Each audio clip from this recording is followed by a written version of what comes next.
Pangeran Jayakusuma.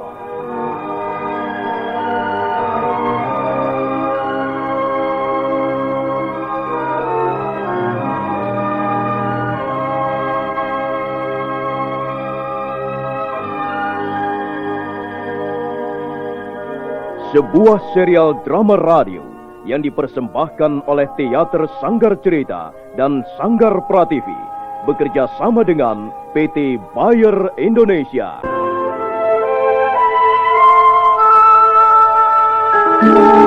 Kisah yang mengungkap sebagian sejarah tanah Jawa ratusan tahun yang silam.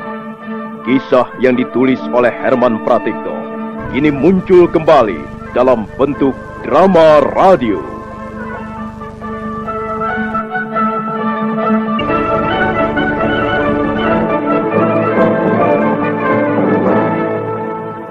Naskah disusun dan diolah oleh S. Tijab, teknik dan montase Rudi Tinangon dan M. Pranoto, sutradara E.W.S. Yuwono. Keji, bukankah kalian pun biasa bertindak keji dengan ilmu yang kalian miliki? Bukankah kalian seringkali berbuat keji, kejam, dan buas terhadap sesama hidupmu? Nah, sekarang kalian merasakan sendiri bagaimana orang yang lemah, orang yang tidak berdaya, tapi mendapat lakuan sewenang-wenang. Jahanam, setan tua, manusia terkutuk. Suatu ketika, aku akan membuat perhitungan dengan cara yang lebih kejam denganmu, kakek keparat.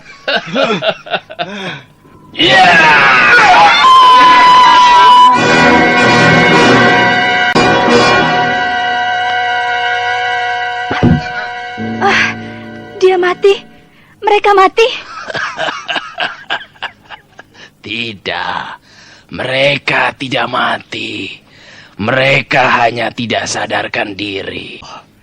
Siapakah Tuan ini sebenarnya? Belum saatnya aku memperkenalkan diri. Kelak akan tiba saatnya kau tahu siapa diriku. Lalu apa yang telah Tuan lakukan terhadap dua orang pendekar itu? Dan mengapa Tuan tidak membunuh mereka sekalian? Aku bukan tukang jagal. Pekerjaanku bukan membunuh manusia. Lalu apa yang telah terjadi atas diri mereka? Aku hanya sekedar mencopot apa yang selama ini telah menjadi kebanggaan mereka. Kalian lihat. Sekarang ini mereka terbaring tidak berdaya. Lututnya tertekuk dan keringat mengucur deras membasahi rumput. Dulu dua orang ini adalah pendekar tangguh. Namanya terkenal sebagai tukang bunuh yang paling ditakuti dengan senjata rahasianya yang mengandung racun. Sudah puluhan tahun mereka hidup malang melintang dengan segala macam bentuk kejahatannya. Sudah lama mereka membuat hati sesamanya menjadi kecut, cemas, takut, gelisah, dan seram. Tapi itu adalah cerita zaman dulu. Dan mulai nanti, setelah mereka siuman kembali, tak akan ada seorang pun takut lagi pada mereka. Maksud Tuan, mereka sudah tak mempunyai ilmu lagi? Iya, begitulah. Mereka akan terbangun dan mendapatkan dirinya sebagai dua orang manusia lemah, tak berdaya apa-apa. Dia tak akan mampu lagi bermain pedang, tak akan mampu melompat, menendang, ataupun menyepak dengan teriakan-teriakan dahsyat. Dan dia juga tak akan mampu lagi melempar senjata rahasia, walau hanya sejauh 5 batang tombak. Mereka akan menjadi manusia tak berguna. Dia akan menjadi sampah yang pantas dicampakkan oleh siapapun juga karena kejahatan-kejahatan di masa lalunya. Dan memang itulah upaya yang paling berharga bagi manusia yang senang mengumbar hawa nafsu, sombong, congkak, dan kejam. Nah, kukira cukup sampai di sini dulu pertemuan kita. Tunggu, akan kemanakah Tuan pergi setelah ini? Meneruskan perjalananku yang tertunda. Kemana tujuan Tuan? Nah, aku pergi dulu. Jangan lupa terus minum ramuan obatku itu, Pangeran. Aku yakin orang itu yang bernama Lawa Ijo. Lawa Ijo itu yang pernah menolongmu ketika melawan Empu Naga itu, Pangeran? Iya. Lawa Ijo yang telah memberi kami petunjuk bagaimana seharusnya memainkan jurus maut pedang kembar. Iya, dia memang hebat. Kesaktiannya sukar dicarikan bandingannya. Bayangkan saja, hanya dengan mengetuk-ngetukkan pokok kayu di sebuah batu, dia sanggup membuat 2 orang pendekar ternama lumpuh tak berdaya. Tapi, jangan-jangan mereka bukan hanya pingsan. Iya, jangan-jangan 2 orang itu sudah mati. Shh, jangan mendekati mereka. Durgampi mulai siuman. Tubuhku lemas sekali. Di mana kekuatanku? Mengapa aku seperti tidak mempunyai tulang-tulang lagi? Keswari, apa kau masih hidup, Keswari? Kakang Durgampi, Kakang. Oh, syukurlah kau masih hidup, Keswari. Tubuhku seperti remuk, tenagaku seperti lenyap. Mengapa kalian masih berdiri di sini? Iya, apa yang kalian lakukan di sini? Pergilah. Bukankah kami sudah kalah? Bukankah kami berdua di pihak yang kalah? Tidak, Kakang. Kita tidak akan kalah. Mereka tidak akan bisa mengalahkan kita. Tidak akan bisa menenggelamkan kebesaran nama kita. Yeah!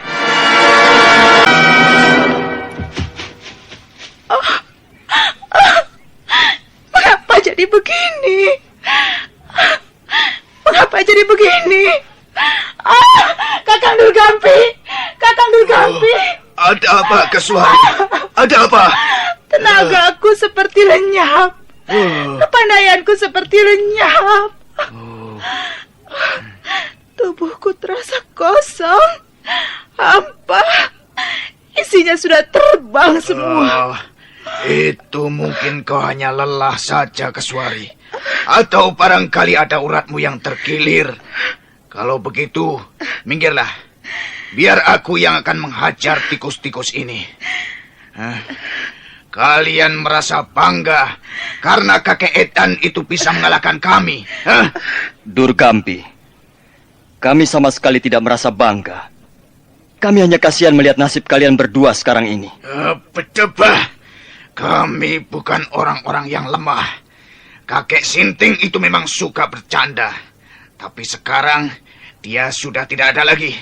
Sekarang aku punya kesempatan yang jauh lebih baik.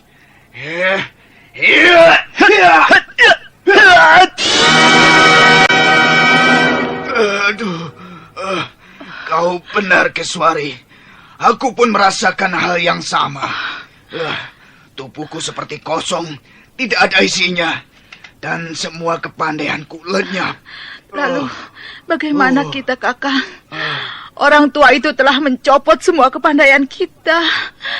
Hingga kita sekarang ibarat keranjang tanpa isi. Kita seperti batang pisang telah ditebas dengan parah. Tidak. Itu tidak boleh terjadi. Pangeran Jayakusuma. Bagaikan orang kesetanan, Durgampi mengamuk. Dia menendang, memukul, mencakar dengan luapan amarahnya. Tapi ibarat burung yang telah dipatahkan sayapnya, ibarat domba yang telah dikuliti bulunya, segala sepak terjang pendekar ternama itu tak ada artinya lagi. Dengan mudah, Pangeran Jayakusuma, Dyah Mustika Perwita dan Dyah Carangsari menepis atau menangkis serangan-serangannya. Melihat kenyataan itu, Durgampi semakin putus asa. Dia berteriak, meraung dan menangis sejadi-jadinya. Mampus kalian!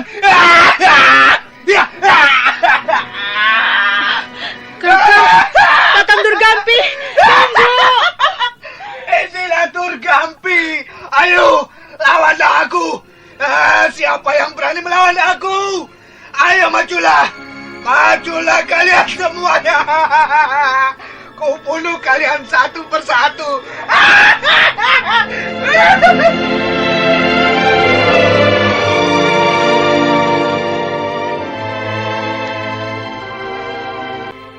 Apakah masih terasa sakit, Pangeran? Sudah tidak begitu nyeri. Tapi ramuan obat itu harus tetap diminum, seperti yang disarankan oleh kakek Lawa Ijo. Kau pikir dia sudah terlalu tua, Pitaloka? Jenggotnya sudah memutih sebagian, Yunda Carangsari. Dan bukankah jalannya terbungkuk-bungkuk? Itu hanya merupakan penyamaran. Aku tahu dia masih belum terlalu tua. Memang, orang yang mempunyai ilmu tingkat tinggi seringkali menampakkan ciri-ciri orang tua. Iya, karena orang tua biasanya bijaksana dan luas wawasan hidupnya. Kecuali orang tua seperti Durgampi. Kalau Durgampi tua-tua keladi. Makin tua, kejahatan dan kebusukannya makin jadi. Tapi sekarang dia sudah tidak masuk hitungan. Namanya akan segera tenggelam untuk selama-lamanya. Tapi bukankah mereka bisa belajar ilmu lagi? Tapi usianya sudah terlalu tua untuk mulai lagi dari awal. Paling-paling mereka berdua nanti hanya akan mampu menguasai ilmu tingkat dasar. Kalau memang mereka masih penasaran. Yang penting, sepasang iblis itu tidak akan lagi berani unjuk gigi di depan pendekar lain. Kalau mereka masih juga ingin melakukan kejahatan, paling-paling kejahatan tingkat teri. Aku yakin, suatu ketika nanti mereka akan menjadi korban pembalasan dendam orang-orang yang pernah dilukai atau disakiti hatinya. Sudahlah, Yunda.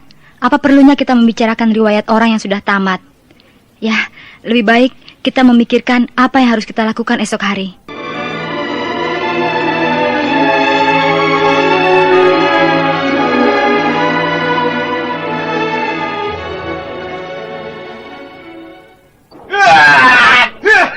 Sudahlah, Kakang. Sudahlah.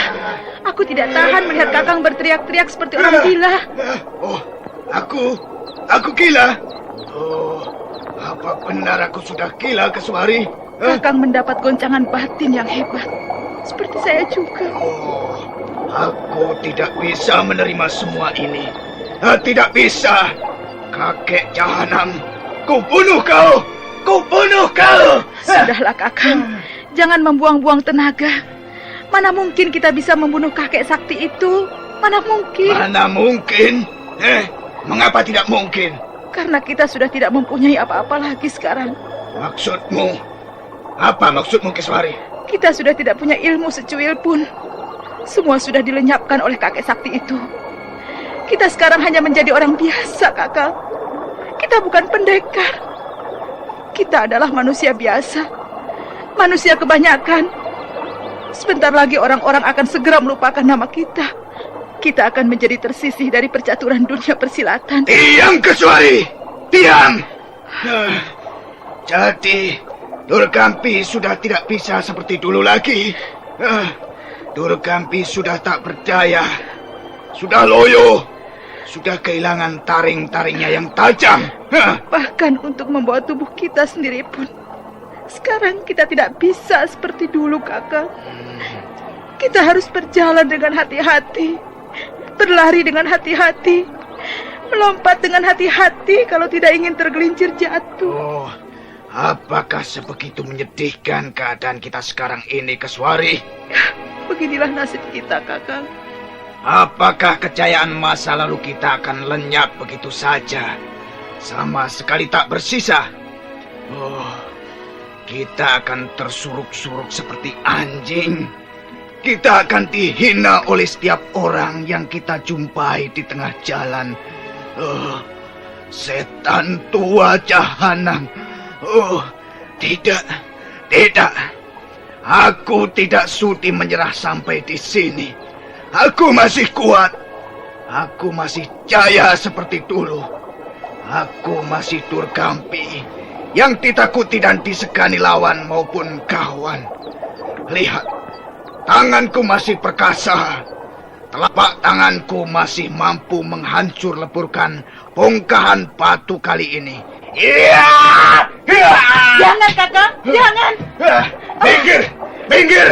Minggirlah Keswari. Hentikan. Batu itu terlalu keras untuk tangan kita sekarang. Batu ini akan kuhancurkan. Iya! Iya! Iya! Iya!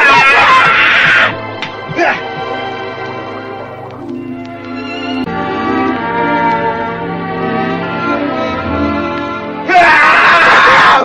Durgampi mengamuk. Dia terus memukul bongkahan-bongkahan batu sungai. Tangannya sampai berdarah, kakinya remuk sebelah, dan sekarang kepalanya menjadi sasaran kemarahannya sendiri. Dia membenturkan kepalanya bertubi-tubi ke atas bongkahan batu runcing. Darah muncrat membasahi batu dan sebagian menciprat ke air sungai. Hentikan, Kakang, hentikan. Kau bisa mati. Kau bisa mati.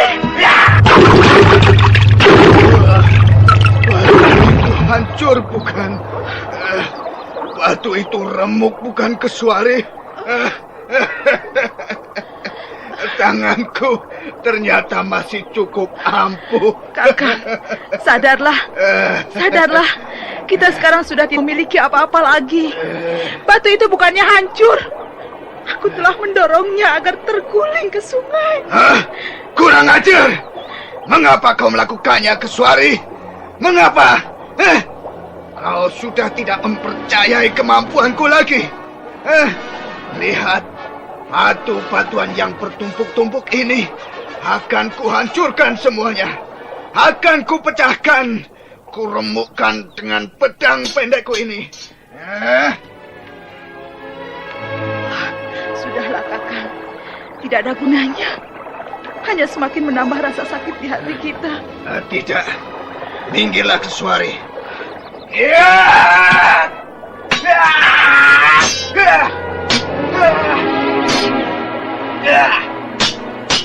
Kembali Durgampi mengamuk.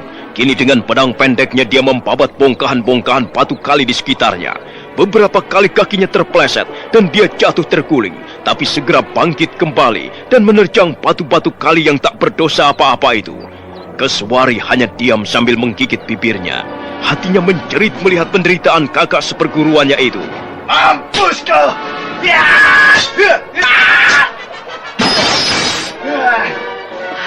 Cukup, Kakang. Oh, tidak. Aku merasa belum cukup, Keswari. Aku ingin mendapatkan semua milikku yang telah hilang. Berikan pedang itu, Keswari. Tidak. Aku tidak ingin melihat Kakang Durgampi gila karena pra ini. Berikan pedang itu. Berikan, Keswari. Tidak akan kuberikan. Kau berani membangkang perintahku, Keswari? Ini demi kebaikan Kakang Durgampi juga. Wah, kau sampai hati melihatku menderita. Kau tega melihatku compang-camping seperti gembel busuk ini. Kakang. Kau tega melihat saudara seperguruanmu seperti anjing buduk. Aku pun menderita. Bukan hanya Kakang. Aku pun compang-camping. Aku pun gembel tak berharga. Anjing buduk. Tapi aku belum gila. Lebih baik gila daripada menderita seperti ini. Ayo, cepat berikan pedang itu. Tidak akan kuberikan. Kau membuatkan Keswari. Kau menjengkelkan Keswari. Ya. Jangan, Kakang. Jangan. Kau telah menusuk lambungku. Maafkan aku, Kakang. Aku terpaksa melakukannya. Tamat saudari riwayat pendekar yang bernama Durgampi.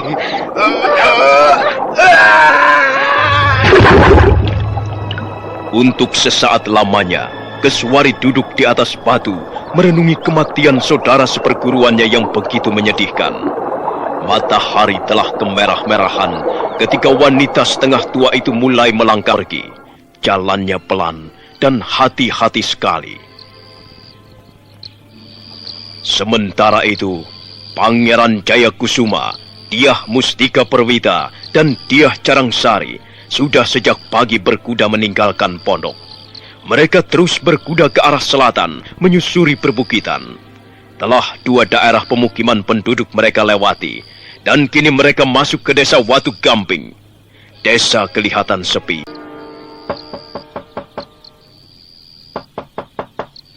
Desa ini seperti dicekam ketakutan. Rumah-rumah penduduk sudah tertutup pintunya sejak sore tadi. Iya, aku juga merasakan demikian, Yunda Carangsari. Sama seperti dua desa yang telah kita lewati. Orang-orangnya seperti sibuk meningkatkan kewaspadaan. Karena itu kita akan mencari keterangan di desa ini. Di samping itu, kita membutuhkan tempat untuk menginap. Apakah lukamu terasa kambuh lagi, Pangeran? Tidak. Aku hanya merasa sedikit lelah. Biar, aku yang mengetuk. Aku melihat bayangan orang di dalam rumah. Tapi, mengapa tidak mau membuka pintu? Apakah pemilik rumah ini tuli? Barangkali mereka mencurigai kehadiran kita, Yunda.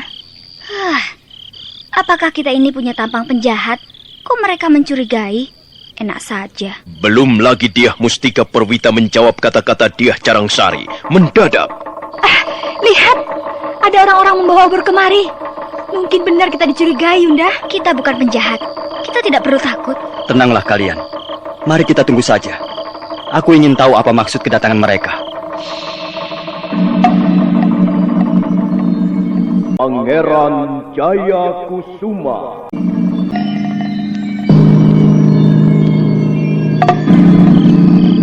Apa maksud kalian mengetok pintu rumah itu?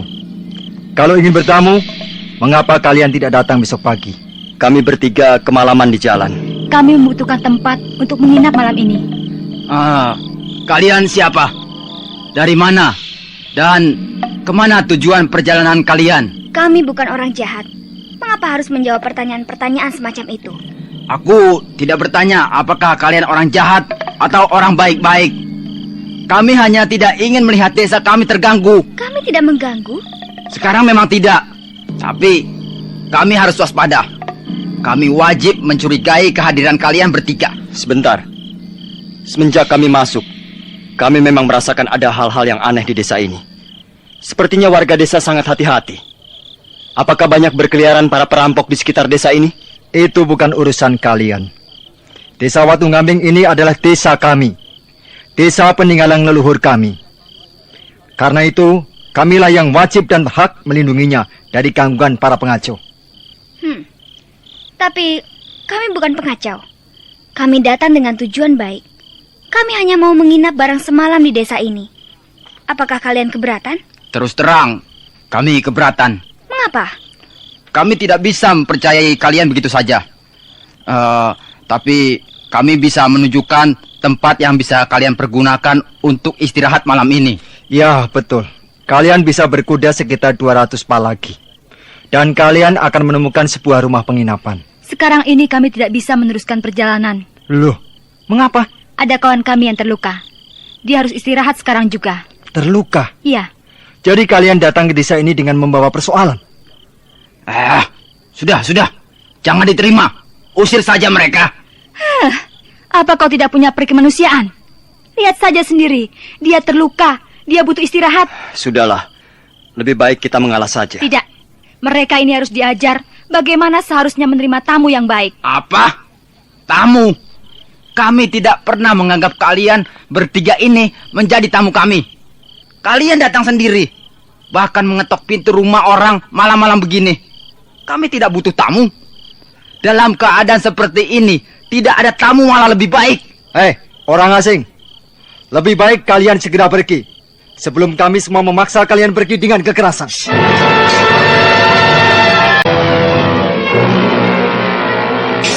Pitaloka, agaknya mereka ini masih liar. Ngomong apa kau itu, Kurang ajar. Ayo kawan-kawan, kita usir mereka. Ayo, kita usir.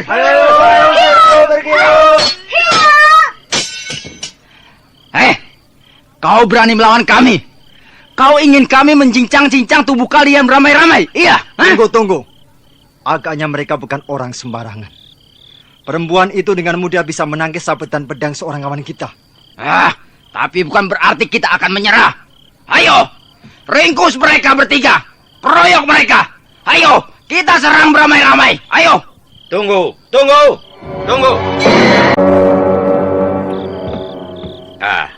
Ada apa ini? Ayo, masukkan pedangmu. Masukkan pedang kalian. Masukkan. Ayo, masukkan kataku.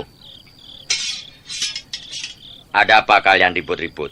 Siapa mereka ini? Mereka orang asing, Pak. Mereka bermaksud menginap di desa kita ini. Iya, dan salah seorang di antara mereka terluka. Bukankah kami pantas mencurigainya? Tunggu dulu. Jangan gampang mencurigai dan menuduh tanpa bukti-bukti yang cukup. Saya Kepala Dukuh Watu Gamping. Apa benar kalian bermaksud menginap di desa kami? Benar, Pak. Ada kawan kami yang terluka. Kami terpaksa tidak bisa meneruskan perjalanan kami. Kalau begitu, mari ikut saya. Kita bicara di rumah. Pak. Sudahlah. Serahkan persoalan ini kepada Kepala Dukuhmu. Apa kalian sudah tidak percaya lagi padaku?